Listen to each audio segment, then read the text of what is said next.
For many inhabitants in Kumasi, it is the feeling of disappointment that engulfs them whenever their thoughts about independence comes into mind. They say the country's level of development is way below their expectation. They want government to prioritize the development of the country to put it at par with other advanced states. I know most people are disappointed. But you personally, are you? Personally, I'm disappointed because this is not what we hoped for. We believe that by now we should have been somewhere. And just like the other countries who had independence at the same day, we keep mentioning names. This country, we had independence before them. This country, we had independence before them. We are only taking credit for leading independence, but we are not taking credit for leading development in the colonized world.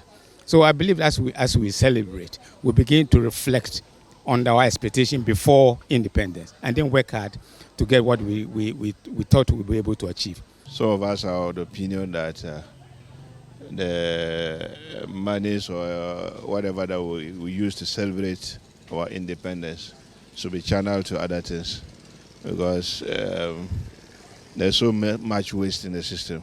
We think that schools are lacking the infrastructure, furniture and other things. So if we use those monies to provide our kids with these things, it will be more better than what we are doing today. I think the leaders of this country should focus more on the youth, because you finish school and you will not get any employment to do, and all you see around is people celebrating independence. What are we going to, as the youth, what are we celebrating? What do you have to fight for your country that they have to celebrate you?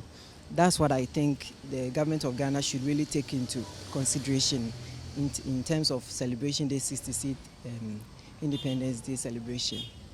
Many residents in the Ashanti region in particular have been reiterating the need for the area to be given the needed attention by government.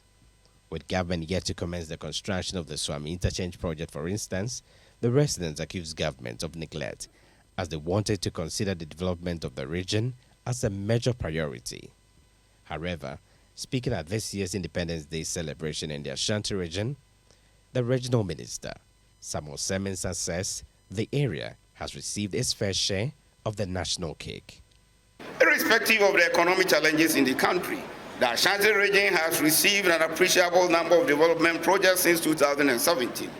There are several legacy projects in the region, including but not limited to the Kumasi International Airport, the Buankra Inland Port, TVET, STEM, and the Creative Arts Schools, health facilities, the residential accommodation complex for appeals court judges, which is the first in its kind in this country, and other court buildings.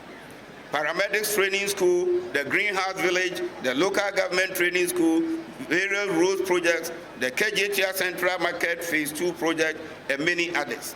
Let me take this opportunity to encourage all the MMDCs, members of parliament of the region, and all other government appointees to actively monitor these projects to their ultimate completion for the people to enjoy the full benefits of them.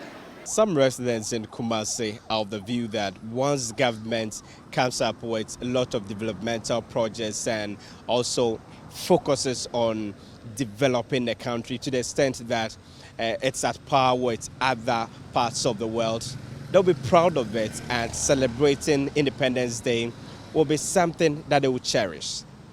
For Citi News, I'm Edward Upon Marfo, Edum, Kumasi.